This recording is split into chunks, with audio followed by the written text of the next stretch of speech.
Hi, my name is Pankaj, and today I'll discuss about the SD-WAN solution. So before we start discussion about the SD-WAN solution, let me brief about myself. So myself is Pankaj Kumar, and I do have 12 years of experience in security, and the load balancer technology. And right now, I'm just managing customer infrastructure, including LAN, WAN, SD-WAN, and the Zscaler security and the load balancer technologies responsible to implement and design the new office for the customer infrastructure. So let's start SD-WAN discussion. So before starting the SD-WAN discussion, we need to understand actually why we need SD-WAN. So whenever people start doing discussion about the SD-WAN, they think basically why SD-WAN. So it name suggests SD-WAN is the basically software defined wide area network. So as we added software defined in legacy WAN, so that's why it's having some great feature and advantages over the legacy WAN technology. That's why the customer now starts choosing this SD-WAN solution, and they are deploying this solution in their infrastructure. Nowadays we having a lot of vendor, they are having the SD-WAN solution and they are serving to the customer. So now, moving to understand what was the challenges with the legacy SD-WAN solution and why the customer start choosing the software-defined SD-WAN solution, software-defined WAN solution. So let me go through the challenges about the legacy WAN solution. So if we talk about the legacy WAN solution, we having a lot of challenges like high cost, limited scale, complex operation, disjoint solution, insufficient bandwidth, always having the bandwidth challenges, limited application awareness, fragmented security, no cloud apps readiness. So these are the basically key challenges we were actually having with the legacy WAN solution. And if we are going to move with an SD-WAN solution, definitely will be minimize these kind of challenges, and we having some great feature. So let's think about the complex operation and high cost, just and the scalability with the legacy WAN and the SD-WAN solution. So if I talk about the cost, definitely in the legacy WAN, we have to deploy the routers at the customer premises, and for that, the operation point of view, like we have to, deploy the multiple resources who can monitor the network, who can troubleshoot any kind of issue, who can implement the changes in the real time network requirement. So when we talk about the resource, we have to increase our cost. And if we compare with the SD-WAN solution, definitely we still having still we are going to use the router on the site location, but we having a centralized, one of the single pan of the class, we can say that a single pan of the we manage, we can call, and that is centralized, located and centralized, and one engineer can sitting on that, like we manage of the SD-WAN, that can easily see what is going on inside of the network. So where we can minimize the cost, the work where done by the 10 engineer, that can be done one or two in the SD-WAN solution. So that is definitely minimize the costs.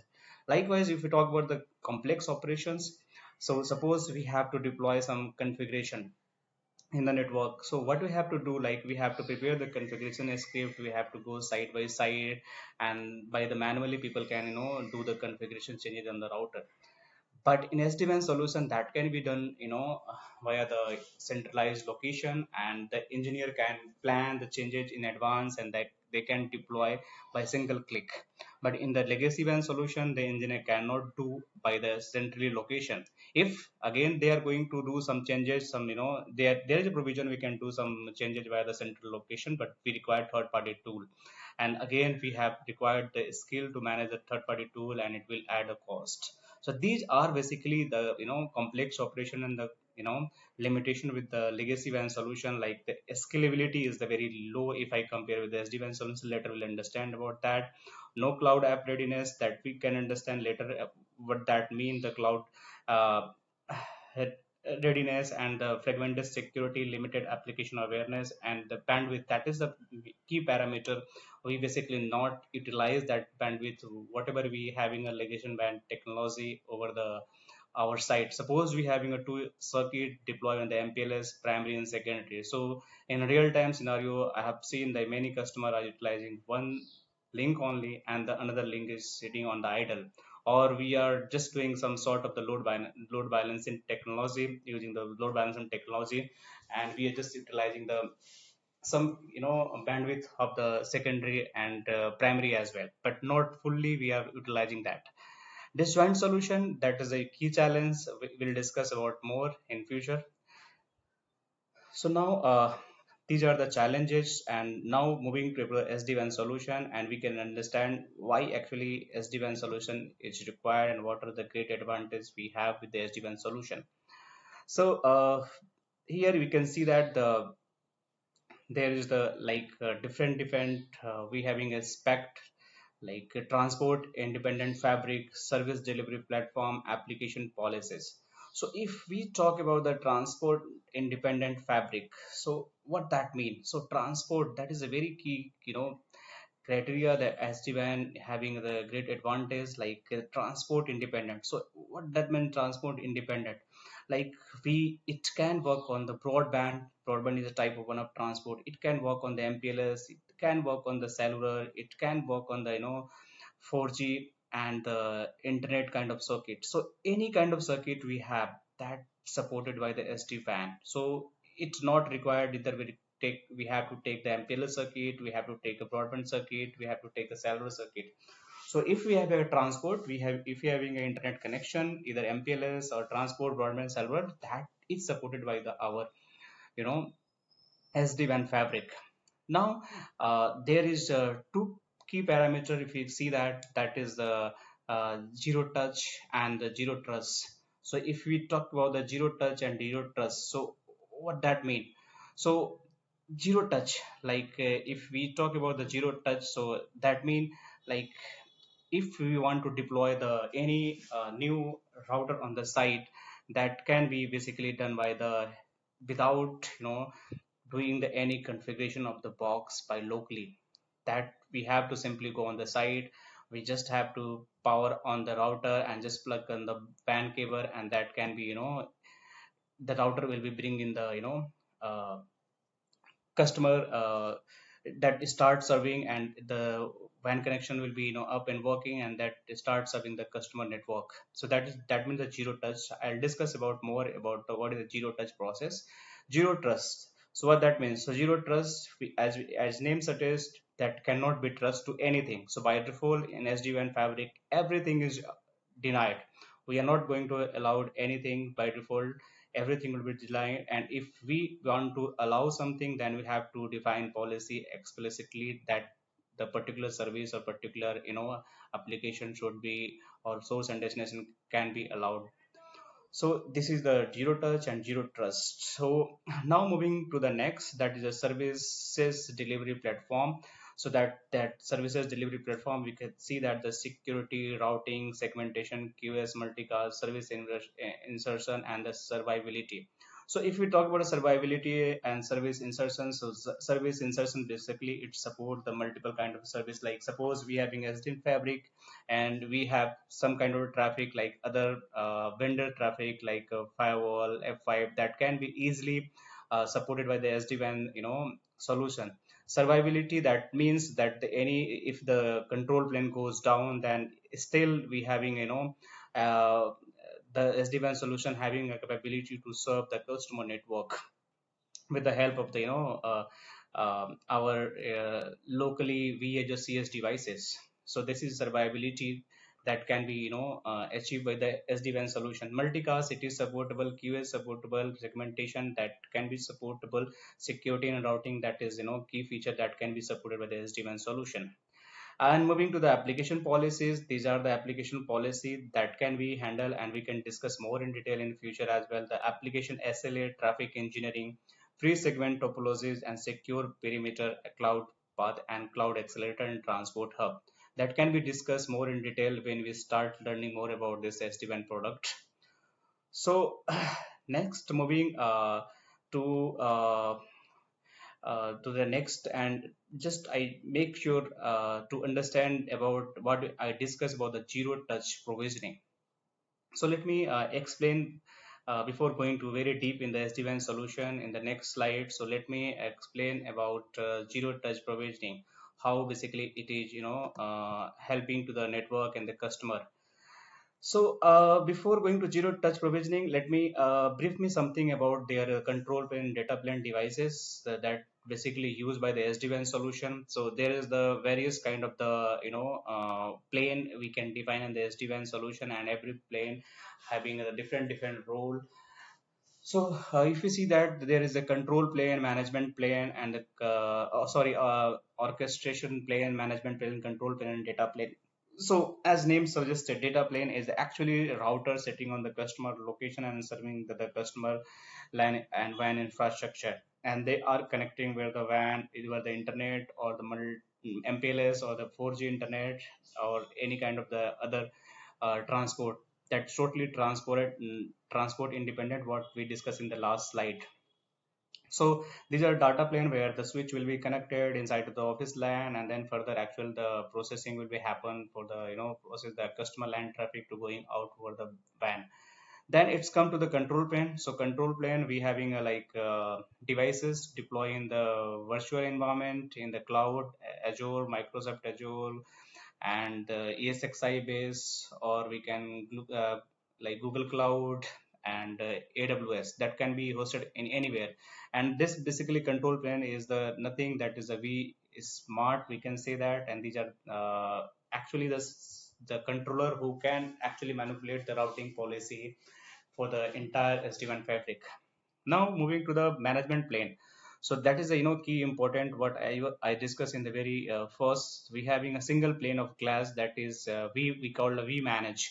So they we called as a management plane where we can schedule the configuration, we can deploy the any kind of a template policy, and any type of the network requirement coming to the configure the network. So that can be done by the uh, vManage. So vManage the very powerful tool for the SD-WAN solution, from where we can monitor each and every bit and byte for the SD-WAN fabric network traffic. Even we can analyze the traffic, analyze the bandwidth of the internet and the current uses of the particular site devices bandwidth. We can monitor the what type the traffic it is going via that particular site. That all can be done via this management plane. The orchestration plane, that is the we here we having the vBond, actually that is the device who is responsible to onboard the newly data plane devices to the SD-WAN fabric, or any kind of controller that want to join the SD-WAN fabric. That basically can be done only via the help of the orchestration plane. So our we smart we discuss how basically orchestration plane will onboard the devices, either the V edge or C edge. So don't be confused. There is a two type of devices using the SD-WAN solution. First is the V edge, that is the Viptela edge, that is a router, and we having a different model: VH 1000, 2000, 5000, 4000, and VH 100. And there is a CH. CH is just a Cisco normal router, 4400 series router, where we just upload the image uh, by downloading from the Cisco side, that the SD-WAN image, and that router start acting as a SD-WAN router. So suppose customer already having the 4400 series of the router, and they want to use that SD-WAN fabric, and they want to join that particular router in the SD-WAN solution. They don't need to buy any additional Viptela router. They just simply need to upgrade the iOS version of that router, and that will start supporting the SD-WAN solution. So this is the brief about this SD-WAN architecture and the different plane, data plane, control plane management, and orchestration plane. Let's move about that zero touch provisioning. And here you can see that what I talked about, the vManage, vSmart, vBond, and vEdge. I'll discuss each and every device detail in later, and explain how basically we have and how we can configure the these devices and onboard the devices with the help of the orchestration to the network. So let me explain about the zero touch. So this is a very interesting and a very key feature in the SD-WAN solution, the zero touch. So let me explain about the zero touch process. So SD-WAN ZTP process, we basically call ZTP process, is a zero touch process. So what will happen in the network? Suppose you just purchase one the VH router. So this only not limited to VH. It can be done via the CH as well. So I'll explain the process and differences. There is a very minor difference between VH and the CH. So here I just demonstrated about the VH, how it can be onboarded in the network with the zero touch. So suppose I'm the field engineer, I just receive one router on site. So what I have to do, I just have to power on. I have to just mount the router on the rack, and after that I have just to plug the WAN cable, and I just switch on the router, and I have to do nothing. And simply after doing the power on router, it will take a few moments, and that device will be start serving to the customer network without any doing the manual configuration. What actually we are doing the legacy WAN infrastructure, when router ship to the site, engineer upload the configuration, and then after it mount in the network and connect the WAN cable and then power on, then it will start to all kind of the serving to the customer requirement. But here the picture is completely changed.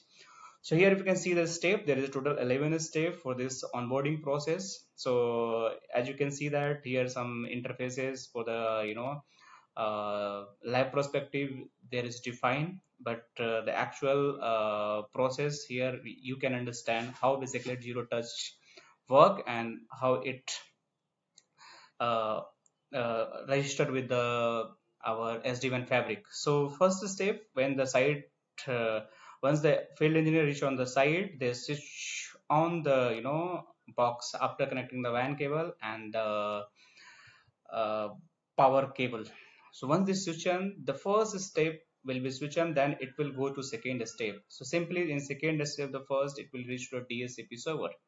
So why it will get to go to the DHCP server? To just get a WAN IP address. So without IP address that cannot be communicated. The first requirement will go to the DHCP server and get the WAN IP address.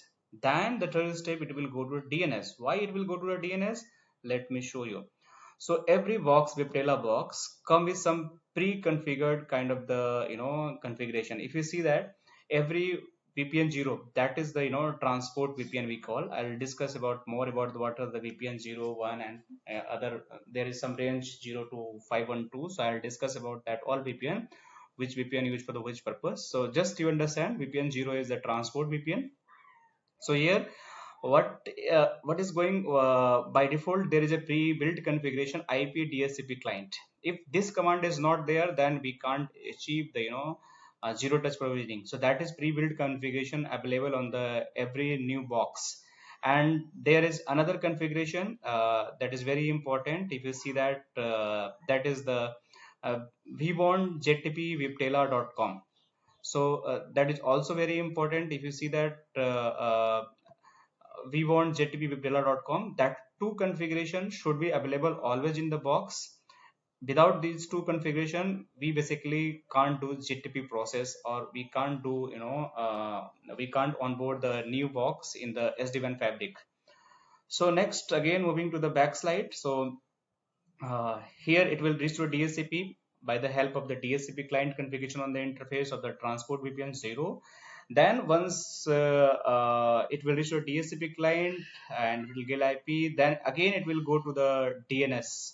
Why it will go to a DNS? Because we have pre-built configuration. What I showed you, that is the you can see that we want jettp.webtela.com. So once it will get it is get to the IP address, they have to know where is my vbond. So there is no IP configured. There is only you can see fqdn is configured on the router configuration. So as I mentioned in previously, without vbond we cannot onboard any kind of the router in the SD-WAN fabric. So it will go to the vbond solution. We want orchestration, and then we want can only provide the all kind of the information to successfully onboard that router in the network.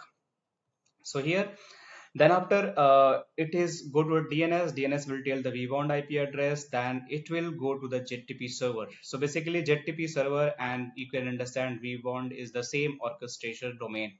We can call, but little bit there is a different. They are basically hosted in cloud. The ZTP server nothing but it is also Cisco Cloud Portal, where they map the ZTP server information for client basis. So every client they allocate the ZTP server, and then they reserve some kind of the configuration. So then once the box will ship to site, they will redirect it to ZTP server, and ZTP server further give their vBond detail. So DNS will do the lookup and it will send to ZTP server. Then after ZTP server will redirect to the after fourth step to the vBond. Then vBond will again send that vBond will check that information what I'll receive from the VH perspective, and then it will redirect to the vManage. Then vManage again send that detail of the all whatever the system IP other configuration detail to the vBond. And once the vManage send the system IP detail, then again VH do the re-registration with the vBond. So here twice if you see that at step 5 it is going to the vBond, and at step 7 it is going to vBond. So only difference, when you starting the very initial process to register with vBond, that box doesn't have any system IP, only having the WAN IP address. But this box having they must having some system IP address. So what where he will get that information? He will get that information from vManage only. Vmanage only tell what is your system IP. So once the vBond tell that information about the vManage, so vManage again tell the this box system IP to vBond. Then again the box VH box will register with the vBond, and then after it will again do the registration with the vManage. And once he do the registration with the vManage, it will negotiate some parameter again reach to the vBond, and once the all configuration and detail will be synced to each other, that it will the vEdge and the vManage will sync to each other, and he will push all kind of the template from vManage, all the configuration push from the vManage already. That configuration must be scheduled in the vManage itself prior to this onboard device. So what we have to do then, then after the last step, you can see that the overlay of the network. So once it push the all kind of the configuration from vManage, that network can be connected in the SD-WAN fabric. So before doing all this step, this ZTP process and the all 11 step, we have to prior this deployment of the box, we have to configure our all configuration related to this box on the vManage. Then only this could be happen. Else if we are not defining any template policy against that particular new site, then definitely how the vManage will send and prepare the on configuration, that cannot, that will be done by the engineer only. And they have to define some parameter, the configuration, the all the new box serial number through the Cisco portal, but I'll show you later. And here you can see that some detailed step each and every I can teach later how basically it is going and how it is registering the all 11 step in very detail. And later I'll explain about the how the basically we do the registration of the newly purchased VH or CS devices on the Cisco Smart Portal, from where that can be synced with the vManage. So we once the vManage plug and connect with the new box with the ZTP portal, that can be get information passed to the vBond as well. So these are the basically step that can be understand in very detail in later manner. So we have to add the devices, we have to sync with the vManage. This slide I showed you about the how the configuration should be look like to the new box, and how the basic configuration should be required during the onboarding the new box. Additionally, in vManage, we can see such kind of the graphics where we once we have the vManage, we have to log in with the credential. Once you log in the credential, you can find that the configuration template what I was talking that should be scheduled on this controller. And here the new box which is going to be onboarded that serial number and the type of the host name and system IP, what I was discussing, we all each and everything we have to define on the template and the configuration of the vManage. So this is the basic, I can say the brief about the Cisco SD-WAN solution. And yes, definitely, if we'll go by the very detail, then we'll understand each and everything, each and every, expect about this all process, the JTP process, and SD-WAN fabric. So later I'll discuss about this all in very detail. So for now, I'm just stopping my session today. Thanks for watching. Thank you so